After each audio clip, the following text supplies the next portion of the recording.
안녕하세요. 리스닝 아트 지혜쌤입니다. 오랜만인데요.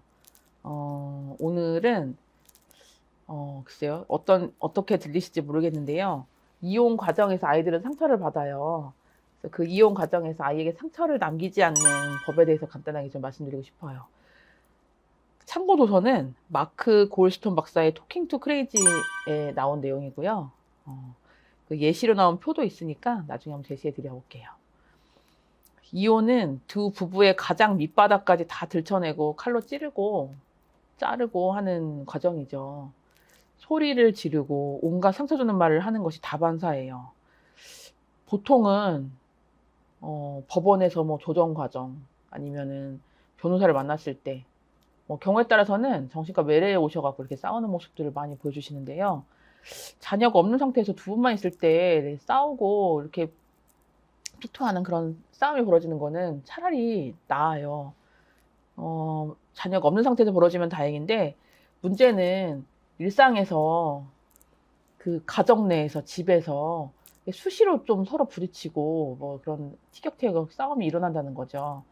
자녀들이 부모의 그런 모습을 다 지켜보게 된다는 게 문제입니다. 아이들이 부모의 싸움을 엿듣게 된다면 보통은 문을 닫아놓고 안방에 사실 텐데 아이들은 다 알고 있어요. 아, 엄마 아빠도 싸우는구나. 밖에서 자기 방 문을 닫고 있어도 다 알고 있어요. 그거를 만약 계속 듣게 된다면은 애들은 알 거예요. 부모님이 해결되지도 않을 문제를 갖고 결론이 나지도 않을 것 같고 계속 끊임없이 소리 지르고 싸운다고 하는 거를 알 거예요. 그렇다고 한다면 아이들한테는 오랫동안 그게 트라우마로 남게 됩니다. 부모의 이혼 과정을 적나라하게 지켜보고 그 상황을 경험했던 아이들은 자라서 성인이 된 다음에 여러 가지 문제들을 가지고 진료실을 찾아와요. 그래서 그 어린 시절에 있었던 일들을 들려주게 되거든요. 어린 시절 부모님의 전쟁 같은 이혼 과정이 자녀에게는 자라지 못한 성인아이 문제, 우울증, 공황장애와 같은 약물 치료가 필요한 정신과적 문제를 남기더라고요. 만약 배우자와 이혼을 고려 중이라면 또는 그 과정에 지금 계신다고 한다면 아이들한테 그 장면을 아예 보이지 않고 뭐 숨기는 거는 아예 안 보이는 거는 참 어렵습니다. 그렇지만 그런 피 터지는 전쟁 중이지만 각자 두 분은 자녀를 사랑하시는 마음은 변함없을 거 아니에요. 누구보다도 아끼고 있을 거고. 그렇다고 한다면 이혼으로 인해서 아이들이 받을 충격을 최소화해 주시는 게 맞아요. 그 말은 애들 앞에서만은 그래도 서로 협력하고 존중하는 태도를 보여주셔야 된다는 말입니다.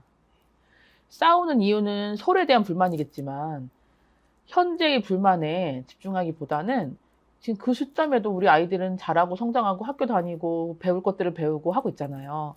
그 아이들 앞에서는 서로 협력하고 존중하고 하는 태도를 보여주셔야 된다는 말입니다.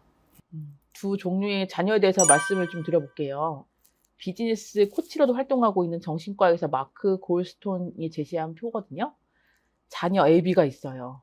잘 들어보시고 10년 후 우리의 자녀가 어떤 자녀가 되었으면 하는지 한번 생각해 보세요. 자녀 A, 집중력이 있다, 툭툭 털고 일어난다, 끈기가 있다, 목표 지향적이다, 실망하는 일이 있어도 성숙하게 대처한다, 자기 자신을 심각하게 생각하지 않는다, 다른 사람의 충고를 귀담아 듣고 그것을 통해 배우려고 한다. 자녀 B, 산만하다, 유리처럼 깨지기 쉽다, 상황이 어려워지면 쉽게 그만둔다, 목표가 없다, 쉽게 화를 낸다, 과도하게 예민하다, 화를 내지 않고서는 충고를 받아들이지 못한다. 지금 성인이신 분들 중에 이 자녀 AB는 향후 성장한 이후 우리 자녀의 모습이거든요. 지금 성인이신 이 구독자분들 중에 내가 지금 A 상태인지 B 상태인지 한번 점검해 보실 수 있겠죠. 자, 지금 이혼 과정 중에 계신 분들에게 또 묻고 싶어요. 두 자녀 중에 어떤 자녀를 원하십니까? 우리 자녀가 어떻게 되기를 원하십니까? 당연히 자녀 A겠죠. 이혼을 고려 중인 두 분의 살벌한 전투를 지켜보며 자란 아이들은 죄송하지만 자녀 B로 성장할 가능성이 높아요. 두 배우자의 관계는 지금 현재 아이들의 기분만 울적하게 만드는 게 아니라 앞으로 아이들이 어떻게 행동하고 또 무엇을 믿고 향후 인생 동안 어떤 사람으로 살아갈지에 대한 모델이 됩니다. 어떤 부모도 자녀들이 불행한 인생을 살아가기를 원하지는 않을 거예요. 그렇다면 현재 두 분의 불만에 집중하기보다는 자녀의 미래에 더 집중해 주세요. 그리고 두 부부의 문제를 상호 협력적으로 존중하는 방식으로 해결을 해 나가야 합니다. 부모의 태도를 통해서 자녀는 인생에서 만나게 될 사람들, 세상에 대한 믿음, 관점 이런 것들을 만들어가기 때문이에요. 근데 이게 말처럼 쉬운 건 아니죠. 이혼이라는 건 우리가 살면서 겪을 수 있는 가장 아프고 진짜 쓰라리고 찔리는 경험 중에 하나이기 때문이에요. 내 감정을 통제하고 우리 아이 미래를 최우선에 놓는 것이 이게 결코 쉬운 건 아니에요. 나는 그렇게 하더라도 나는 좀 그렇게 된다고 하더라도 상대 배우자는 그러지 않을 수 있거든요. 그리고 그러고 싶어 하지 않을 수도 있어요. 하지만 최선을 다해야 합니다. 지옥 같은 그 시간 동안 있었던 부모의 행동이 아이의 미래에 너무나 큰 영향을 끼치거든요. 이혼 과정에 계시다면 두 분은 다음과 같은 규칙을 만들어서 이행하시면 좋겠습니다. 존중과 상호 협력적인 태도로 상대 배우자를 대하겠다. 내 아이가 자녀 A가 되는 것을 목표로 의사결정을 내리겠다. 배우자가 이 규칙을 따르지 않으려고 할 수도 있어요. 하지만 그 중요성을 아신다면 그 중요성을 아시는 여러분은 꼭 이 규칙을 고수해 주시길 바라요. 만약 내가 그렇게 할 수 있는 상태가 아니라면 누군가 가까이 있는 상담가나 아니면 정신건강복지센터도 괜찮고요. 건강가정지원센터라고 전국에 다 있거든요. 그런 곳도 좋아요. 거기에 계시는 전문가를 찾아가서 상담을 좀 받아보시는 것도 좋습니다.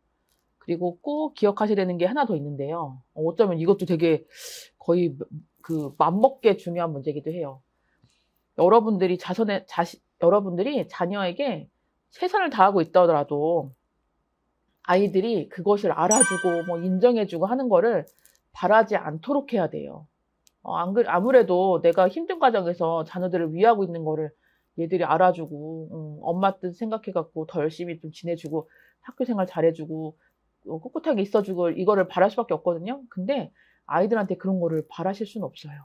왜냐하면 이미 아이는 충분히 힘들고 슬프고 겁도 나고 화도 나고 나 때문에 우리 부모님 이혼하나? 이런 불필요한 죄책감에 시달리고 있는 상태거든요. 내가 최선을 다하고 있지만 아이는 힘든 상태에서 여러분한테 좋은 말 해줄 수가 없어요. 엄마가 힘든 상황에서도 최선을 다해서 학교도 찾아가지고 주말에는 야외도 나가지고 했는데 거기에 대해서 아이가 그냥 시무룩하고 그냥 억지로 끌려 나오고 고맙다는 얘기를 안 할 수도 있어요. 엄마 미워, 나 정말 화난다고 그렇게 말할 수도 있어요. 근데 안타깝게도 그렇게 말해도 죄송하지만 그게 당연할 수 있습니다. 상황이 좋지 않더라도 앞에 말씀드린 규칙은 계속 고수하셔야 됩니다. 계속이에요. 왜냐하면 이건 단기전이 아니라 장기전이거든요. 우리 아이는 1, 2년 사이에 다 커버리는 게 아니잖아요. 3살이라면 성인 될 때까지 20년이 남은 거고 10대 한 15살 10대 청소년이라면 최소 또 한 10년 남은 거잖아요. 아이들의 인생을 좌지우지할 장기전입니다. 지금 이 순간에 내 감정이나 아니면 지금 당장 아이한테 좋은 소리를 내가 듣는 거? 그게 목표가 아니잖아요. 이혼이 진행되는 동안에 자녀는 규칙을 지키지 않는 부모 뜻을 더 따를 수도 있습니다. 이 얘기는 뭐냐면요. 앞에 말씀드린 규칙을 더 따르지 않고 조금 더 비겁하게 하는 안 좋은 부모를 그 둘 중에 조금 더 비열한 부모를 더 따를 수도 있어요. 그 얘기는 왜냐면요. 그 부모가 아이한테는 더 무서워서일 수도 있고요. 규칙을 지키지 않는 부모는 아까 말씀드린 두 가지 규칙을 지키지 않는 부모는 자녀를 매수하기 위해서 뇌물을 쓸 수도 있거든요. 규칙을 어차피 지키지 않으면 자기 뜻대로 할 수도 있는 거라서. 근데 하지만 자녀들이 나이가 들어서 상황을 좀 더 객관적으로 바라볼 수 있는 판단력이 생긴다면 그 아까 말씀드린 규칙을 지키지 않았던 부모의 트릭을 간파를 하게 돼요. 진짜 나한테 부모 같은 부모님은 항상 더 분별 있게 행동했던 그분이구나. 그 규칙을 지킨 부모한테 더 부모 편을 더 들게 돼요. 더 감사하게 되고요. 네, 상황이 아무리 좋지 않더라도 우리 아이의 미래를 생각해 주세요. 자녀 A 원칙, 아까 말씀드린 자녀 A 원칙을 꼭 기억해 주시기 바랍니다. 자녀 A에 집중할 수 있다면 이혼 과정도 아이의 성장 과정도 덜 힘들고 덜 트라우마틱해질 수 있습니다.